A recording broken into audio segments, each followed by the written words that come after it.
আজকে 5 জন ডাক্তার কোনো ধরনের অবহিতকরণ ছাড়া ডাক্তাররা নাই, মানে তারা থাকার কথা ছিল 5 জন নাই। আর মাঝখানে গতকালও অনেকে আছে নাই।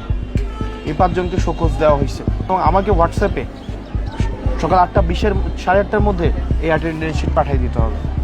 এই 100 জনের মধ্যে কে কে আসছে সেটা আমি তখন থেকে দিতে পারবো। সিম্পল।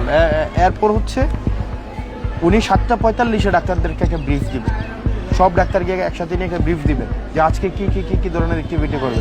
এটা 7:45 উনি এটা এনশিওর করবে। আজকে 5 জন ডাক্তার কোনো ধরনের অবহিতকরণ ছাড়া ডাক্তাররা নাই, মানে তারা থাকার কথা ছিল 5 জন নাই। আর মাঝখানে গতকালও অনেকে আছে নাই। এই 5 জনকে শোকজ দেওয়া হয়েছে, কারণ দর্শানোর নোটিশ দেওয়া হয়েছে। আপনার কারণ দর্শানোর যদি মনে হয় যে কনভিন্সিং, দেন আপনি আপনার অ্যাডমিনিস্ট্রেটিভ ব্যবস্থা নেবেন।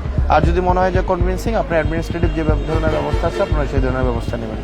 আপনি পিপলটা সার্ভিস দেবেন, আমি আপনার সার্ভিস দেবো। আর আপনারা এখানে ডাক্তার আছেন, আপনাদেরকে আমি ডাক্তারি শেখানোর এই দুঃসাহসটা আমি করবো না। আমি আপনাদেরকে রেসপেক্ট করি, আমি আপনাদেরকে প্রফেশনাল স্পেসটা দিই। আমাদেরও যেহেতু রিসোর্সের লিমিটেশন আছে, আমরাও আপনাদেরকে সব রিসোর্স দিতে পারি না, আমাদের সীমাবদ্ধতা আছে, আমাদেরও রুম স্পেস সংকট আছে, এইটা সেইটা অনেক সংকটের মধ্য দিয়ে আপনাকে সেবাটা দিতে হবে। এবং এই জন্যই আপনারা হচ্ছেন এই সার্ভিসে আসছেন, আমরা আপনাদেরকে বেশি সম্মান দিতে পারবো। তো আপনারা আপনাদের জায়গা থেকে কোঅপারেট করেন, আমরা আপনাদের জায়গা থেকে কোঅপারেট করবো। আর আপনি তো নিজে হচ্ছে দেখিয়েই গেলেন পরিস্থিতি, দেখিয়ে তো গেছেন, তাই না?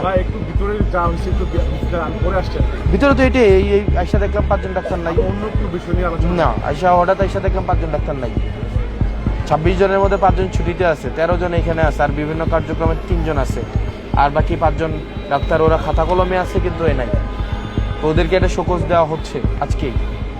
আর আগামীকাল থেকে এখানে আমি অ্যাটেন্ডেন্স গতকালেরও নিলাম, আজকেরও নিলাম। বেশিরভাগ ডাক্তারই হচ্ছে আপনার দেখা যায় 9টার পরে, 8:55, যেখানে 8টায় থাকার কথা ছিল। আবার যাওয়ার সময় চলে যায় আবার 1টার দিকে। আবার অনেকে যাওয়ার টাইমে আবার অ্যাটেন্ডেন্স দিয়ে যায় না, তো বোঝার উপায় নেই। তো আগামীকাল থেকে যেহেতু 8টার মধ্যে ওনাদের অফিস শুরু হবে, তো মহিবুর সাহেব উনি 7:45 সব ডাক্তারকে নিয়ে একটা ব্রিফ দিবে আগে, সবাইকে একসাথে করে। 8:15 মধ্যে অ্যাটেন্ডেন্স ক্লোজ, 8:15 পরে কেউ আসলে অ্যাটেন্ডেন্স দেওয়া হবে না।